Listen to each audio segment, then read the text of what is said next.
Partial ACL tyres ಹೇಗೆ treatment ಮಾಡಬೇಕು ಅಂತ ನಾನು ಎಕ್ಸ್ಪ್ಲೇನ್ ಮಾಡ್ತಾ ಇದ್ದೀನಿ.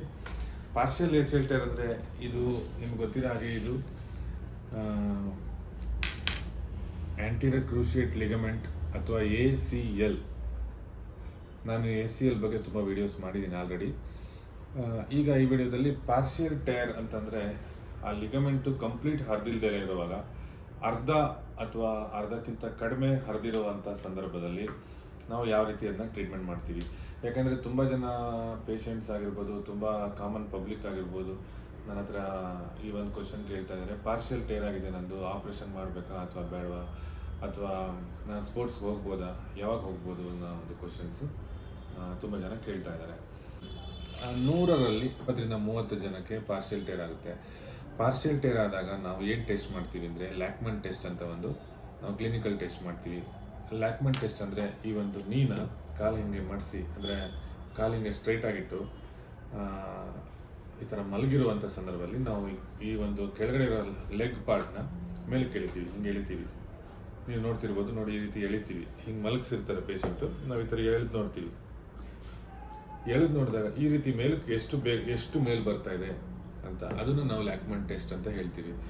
ಈ ಒಂದು ಮೇಲ್ ಬರ್ತಾ ಇರೋದು 3 mm ಅಥವಾ 4 mm ಗಿಂತ ಕಡಿಮೆ ಬರ್ತಾ ಇದೆ ಅಥವಾ ಕರೆಕ್ಟಾಗಿ ಸ್ಟಾಪ್ ಆಗ್ತಾ ಇದೆ, ಫರ್ಮ್ ಸ್ಟಾಪ್ ಅಂತ ಹೇಳ್ತೀವಿ. ಹೀಗೆ ನಾವು ಎಳೆದು ನೋಡ್ತೀವಿ, 3 mm 4 mm ಅಷ್ಟೇ ಬರ್ತಾ ಇದೆ, ಕರೆಕ್ಟಾಗಿ ಸ್ಟಾಪ್ ಆಗ್ತಾ ಇದೆ. ಅಂಥ ಸಂದರ್ಭದಲ್ಲಿ ನಾವು ಏನೋ ಅದಕ್ಕೆ ಆಪರೇಷನ್ ಅಥವಾ ಏನೋ ಒಂದು ಮಾಡೋ ನೆಸೆಸಿಟಿ ಇರೋದಿಲ್ಲ. ಅಥವಾ ಆ ಕಡೆ ಕಾಲನ್ನು ಟೆಸ್ಟ್ ಮಾಡ್ತೀವಿ, ಆ ಕಾಲು ಈ ಕಾಲು ಎರಡೂ ಟೆಸ್ಟ್ ಮಾಡ್ತೀವಿ. ನಾರ್ಮಲ್ ಕಾಲು ಮತ್ತು ಟ್ವಿಸ್ಟ್ ಆಗಿ ಇಂಜುರಿ ಆಗಿರೋ ಕಾಲು. ಇಂಜುರಿ ಆಗಿರೋ ಕಾಲು ನಾರ್ಮಲ್ ಕಾಲ್ಗಿಂತ ಈ ಒಂದು ಟೆಸ್ಟಲ್ಲಿ difference of instability, difference of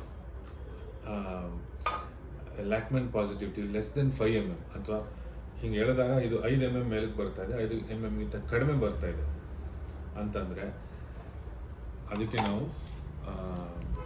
conservative treatment ಅಂತ ಹೇಳ್ತೀವಿ. ಕನ್ಸರ್ವೇಟಿವ್ ಟ್ರೀಟ್ಮೆಂಟ್ ಅಂದರೆ ಸರ್ಜರಿ ಮಾಡ್ದಲೇ ಬರೀ ಎಕ್ಸಸೈಸಸ್ಸು ಮತ್ತು ಫಿಸಿಯೋಥೆರಪಿ ಮತ್ತು ಸ್ಟ್ರೆಂತ್ನಿಂಗು ಮಾಡಿಸೋವಂಥದ್ದಕ್ಕೆ ನಾವು ಕನ್ಸರ್ವೇಟಿವ್ ಟ್ರೀಟ್ಮೆಂಟ್ ಅಂತ ಹೇಳ್ತೀವಿ.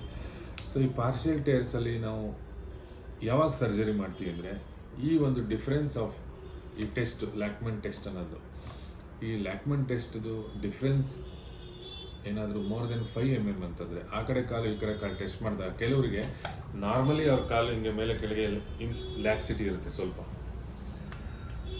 ಆದರೆ ಈ ಕಡೆ ಕಾಲಿಗಿಂತ ಈ ಕಡೆ ಕಾಲು ಕಂಪೇರ್ ಮಾಡಿದಾಗ ಇದು ಜಾಸ್ತಿ ಮೂಮೆಂಟ್ ಆಗ್ತಾ ಇದೆ, ಇನ್ಸ್ಟೆಬಿಲಿಟಿ ಇದೆ.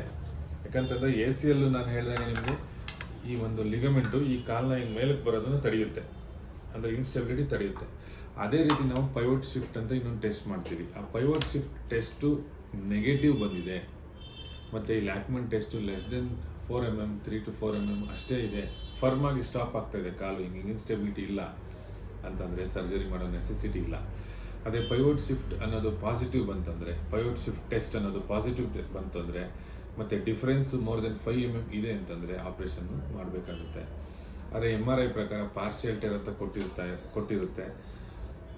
ನಾವು ಈ ಥರ ಟೆಸ್ಟ್ ಮಾಡಿ ನಾವೊಂದು ಡಿಸಿಷನ್ಗೆ ಮತ್ತು ಕನ್ಕ್ಲೂಷನ್ಗೆ ಬರ್ತೀವಿ.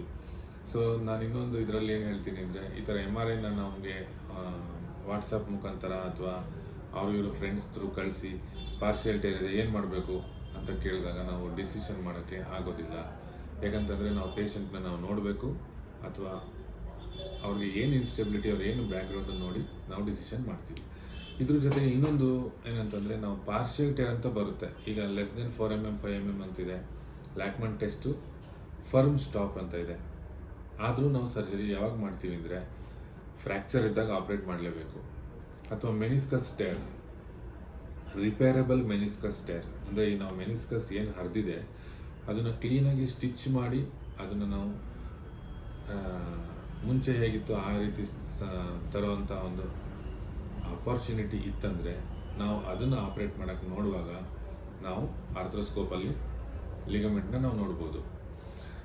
ಸೊ ರಿಪೇರಬಲ್ ಮೆನಿಸ್ಕಸ್ ಟೇರ್ ಇರಬೇಕು, ಫ್ರ್ಯಾಕ್ಚರ್ ಇರಬೇಕು ಮತ್ತು ಕಾರ್ಟಿಲೇಜ್ ಡ್ಯಾಮೇಜ್.